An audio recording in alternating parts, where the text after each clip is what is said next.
Live from the Zoom studios, the 17 and Me Show, starring Ambassador Jeff Rivero, inviting you to join our special guest, Andra Yeghoian. And here we go!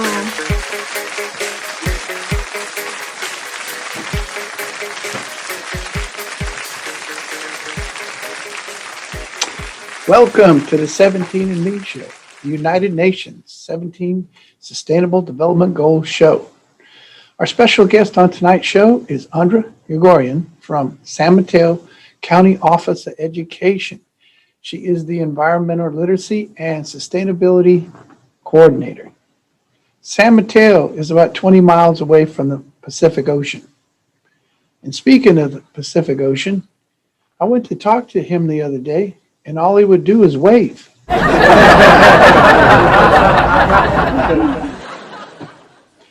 Why do bananas always offer you sunscreen? Because they don't want you to peel. Why are fish so smart? Because they're always in schools. That's the last time I let all of you in here for free. And finally, what are the smartest two candies? Nerds and Smarties. All right, we're going to have a great show. Andra Yeghoian is going to be back here in just a moment. But first, a commercial break from our sponsors, the United Nations 17 Sustainable Development Goals.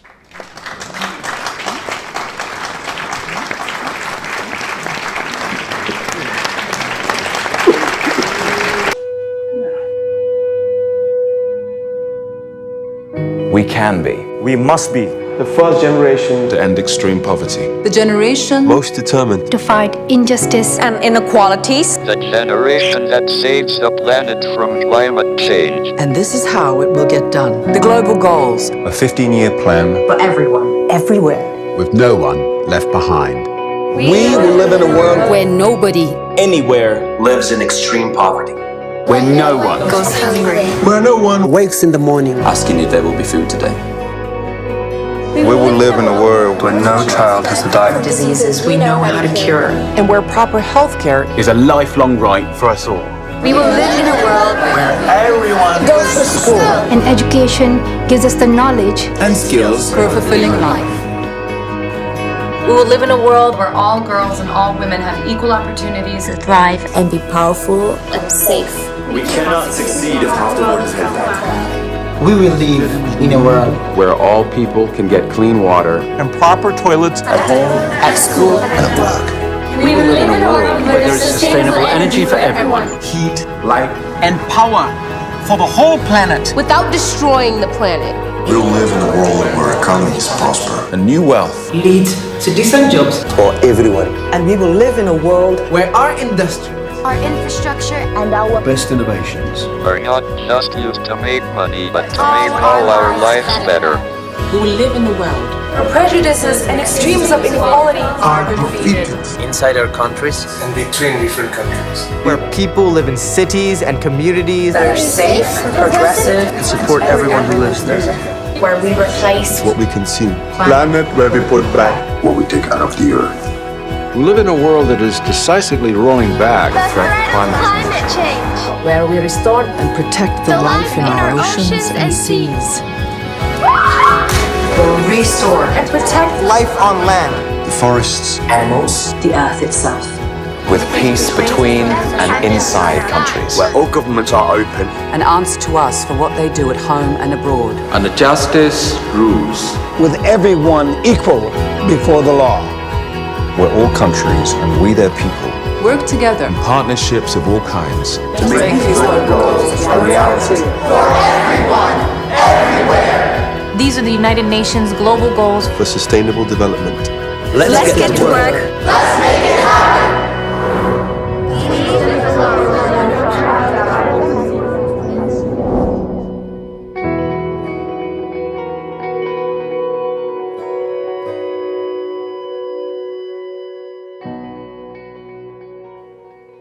Welcome back, everybody, to the 17 and Me Show. Tonight's special guest is Andra Yeghoian. She is the Environmental Literacy Sustainable Coordinator at San Mateo Office of Education. I had the pleasure of meeting Andra at a bunch of different green conferences where we discussed the Green Ribbon Schools Award and also environmental literacy. Good evening, Andra. How are you tonight? Yeah, I'm doing great, Jeff. It's good to be with you here. Would you mind giving our viewers a little bit of background about your passion in environmental issues and sustainability? Yeah, so I'm really excited to start with that question. It's something I think about a lot, is like what got me to where I am and what got me so inspired in this work. And I can say definitely I'll speak to just my formative years. So as a child and as a youth, I did get a lot of time in the outdoors. More like in informal settings, not really through school, but like, you know, through something like Girl Scouts or going to a camp or something like that. And I'm from the California Bay Area. So I grew up in a place that is really closely connected to the foothills. So I did a lot of hiking and that type of thing. So I feel like I had a passion for nature as a child, and I feel very privileged and lucky to have had those experiences and lived in an area where that is so possible. And then as an adult, so I went to UC Davis for my undergrad. And then when I came out of that, I just didn't really find that I found anything too exciting in the working world. Like I was doing jobs that just weren't really speaking to my passion. And I felt like I really wanted to explore teaching. So I went back to UC Davis to get my teaching credential. And at that time, I was dating somebody who was really exploring sustainable business and clean technology. And this was like 2005. And I'd never even heard the terms clean technology or sustainability. Like I've just never really had much exposure to that. But this person introduced me to the book Ishmael by Daniel Quinn. And it really hit me in my core. And it's a book that's really about, I just happen to have it actually right next to me because I'm teaching a grad school class. So it's a book that is about a person who engages, it's a philosophical novel, and they engage in a dialogue with a gorilla, a telepathic dialogue. I know this sounds crazy, but it's really about what we can learn from the animal kingdom and understanding our own human impact and what's driving our human impact. So when I was reading that, I was doing my teaching credential at the same time, and UC Davis has done a beautiful job of embedding social justice into their credential program. And so I already felt like I was learning how to bring a lens into something like social studies or English. And at that time, the lens was social justice. But then once I read this book, I thought I want to bring in also the lens of the environment. And so I did that in my student teaching experience. And then I was able to also bring that. My next job was teaching in Holland at an international school. And the timing was just right where I got to really play around with these concepts in different subject areas. I got the opportunity to teach English and social studies and science, and do some stuff with music and do some stuff with PE. And every single subject area I was able to bring in environmental sustainability, and the kids just loved it. So for me, like that just fueled my own passion for this content. And it was just this reinforcing experience where it has become like the core of my work as an educator, is to make sure that all students have access to environmental literacy at every grade level and every subject area. I've had opportunities to listen to you at different green conferences. It's always a pleasure to listen to some of your projects and plans that you have going on for your school district. Would you mind sharing some of those with our listeners? Yeah, I mean, and I really feel like it's been such a joy to also get to hear about yours along the way. So thank you for staying in touch. I absolutely love hearing about the work you're doing with your students, and I learned so much from it, from you and from other people that we meet at these conferences. But yeah, I'll share a couple of my own. I would say for me, I just shared a little bit of it in my time abroad. Teaching with environmental sustainability was hugely successful for me, and a real highlight in my career to work with students who were so passionate. And this was during the time when it still is, but this was early days, like where Al Gore had just come out with like the inconvenient truth. And, you know, everybody was like, what is this climate change thing? I don't want to hear about it. And kids were really like, the ones I worked with were like, this is crazy that people are not listening to this and not thinking it's true. And some of my students, it was a very privileged community. And some of my students, their parents were like the vice presidents of the IPCC or the head of, you know, sustainability at IKEA. Like they were way high up in these organizations, and the kids just like wanted to start a nonprofit, and like let's get out there and protest. And so it was a real highlight for me to be a part of that passion and energy. And in the end, I ended up coming back to America, and I got my MBA in sustainable business, because while I was there, I had a hard time articulating to the head of the school why these passionate kids, why we needed to take them more seriously and do what they're like, implement what they're talking about in our school facilities. And I realized I needed to do more to speak that language of sustainability. So I came back to America, I got my MBA, and that really helped me go from doing this work with students at the classroom level to doing it at the whole school level. And I got to do that as one of my first jobs out of my MBA program was to work at Bishop O'Dowd High School as the director of sustainability. And the work I was able to do there in a context where I had a president and a principal and a staff that was really valued sustainability. Not everyone was on board, but part of my role was to bring the work that they'd been doing in their garden across the whole school. And so for me, the success there was to build a whole school model of sustainability that worked and that really took hold in the culture. Because before that, I'd always been in the classroom and not really had that whole school success. Not that it's not possible as a teacher to do that, but I didn't have success doing it. So I was very grateful to have the experience of bringing it to a school community where I got to pilot this framework, which I call the 4 C's, or whole school sustainability integration framework, where we're really focused around doing the work in our campus, in our curriculum, in the community and culture. And some of the success that we had at O'Dowd was truly embedding it deeply into the culture, where the school was really walking the talk of sustainability. And also we were able to achieve the Green Ribbon status, where we got the federal recognition for that. And I believe that's where we met, is through that whole process of getting federally recognized for being leaders. So that was a big success. And I'll just add one more thing. Now I'm at the county level in San Mateo County. So I went from classroom to site to now at this county level. So I kind of skipped to middle step, which is the district. But what I've done is taken the work into the county level, where we've launched a broad initiative. We're the first county office of education in California to launch an environmental literacy initiative.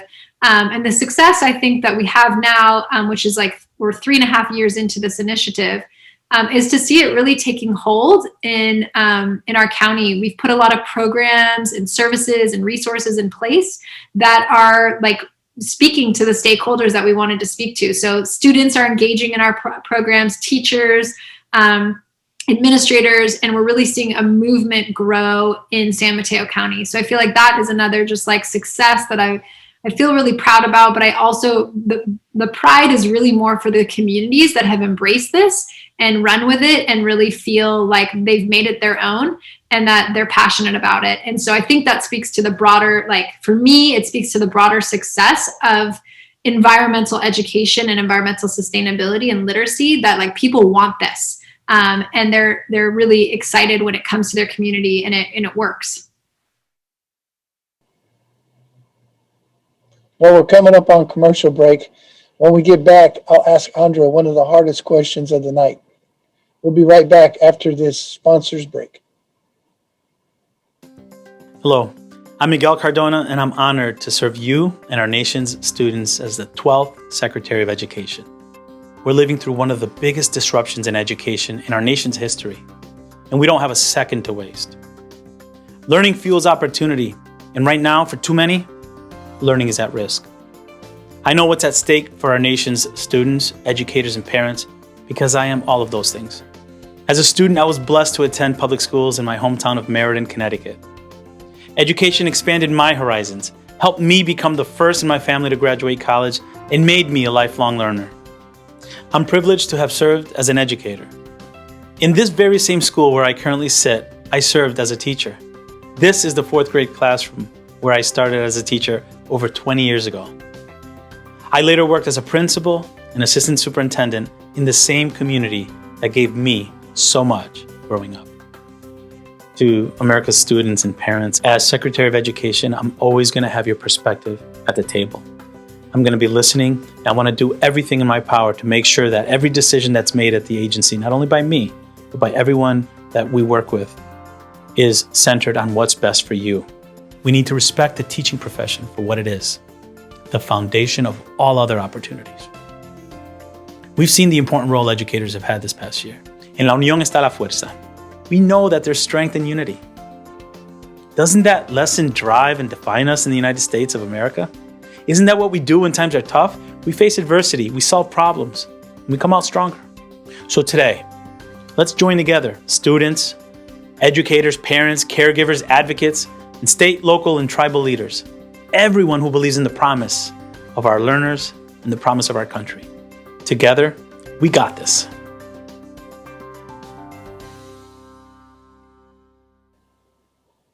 Well, we're back from our commercial break.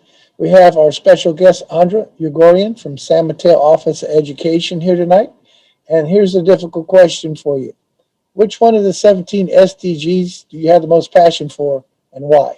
This is just like a really cruel question because I love all of them. I love the framework so much. And it's a framework. I actually use this as one of my example frameworks. I use a bunch of different ones like One Planet Living, the SDGs, the EPNCs from California. But this particular framework I think is so brilliant and so wonderful and is absolutely global, of course. But I think if I had to, if you're going to force me to pick one, I would probably, I don't even know if I could do it, but I would probably go between goal 4 and goal 11. So of course, education, I'll just speak to that one first. I'm so passionate about that one because to me, schools are truly one of the major cornerstones of our culture. Like I think for sure religion is another one. The family unit is another. But schools have such an impact on on society and in terms of like getting their point or getting the foundation of a society to understand like what are we all doing here. And so I feel like if you can really provide like what it means by quality education is that it should really improve people's lives and it should help us figure out how to survive and thrive on this planet. And that's what we need to be able to do is have a quality education that has environmental sustainability and now climate resiliency embedded in it so that students get that high quality education and they're more prepared for college and career pathways. So that like super passionate about that one, but I would say it's equally tied with goal 11, which is sustainable cities and communities. And for me, the other reason I picked that is I think like the two of them together, when I think about if schools could become little micro models of sustainability, then you'll grow these generations of students and adults who teach them to really model that day in and day out at school. And when kids graduate, if they go to places where they're not seeing the stuff that they would have been experienced, then they're going to demand for things like their compost bins or better access to green transportation or rainwater catchment systems. And they're going to say, we want to see this. We want to live in sustainable cities and communities. So I feel like schools can become that like hub of innovation to transform cities and communities to be more sustainable. And so that's why I feel like I'm passionate about both of them, is that we can make them all work if we start thinking about them as connected like that.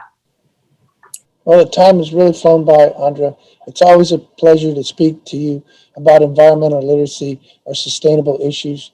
Is there any chance you could give our audience and my students some words of encouragement, advice, or insights into their future? Ooh, that's another good question. These are hefty questions. I love it. I would say my advice for students is, and any educator as well, but my advice and words of encouragement are to lean into this broader sustainability movement, whether or not you're calling it clean technology or carbon neutral energy or green jobs or Green New Deal or sustainability, whatever it is, or climate resiliency. Like, lean into this movement because it is the future. And in this space, it's so energetic and there's so much hope.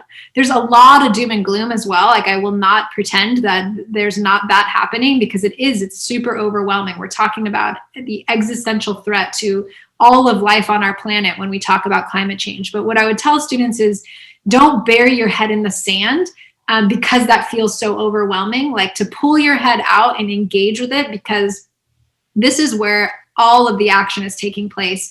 And every future career has this embedded in it. It are like all of our major organizations and companies and local businesses too are making this shift to sustainability and to live in a way that brings the planet and social justice and the economy all together in a way that's going to actually work and be sustainable.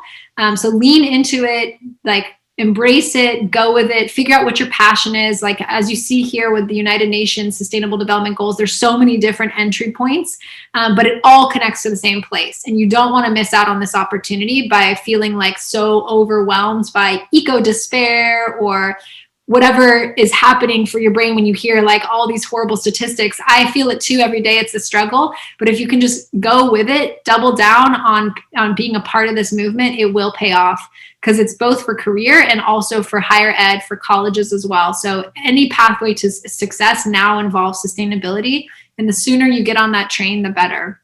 And that's why I want to say that's like words of encouragement for your students.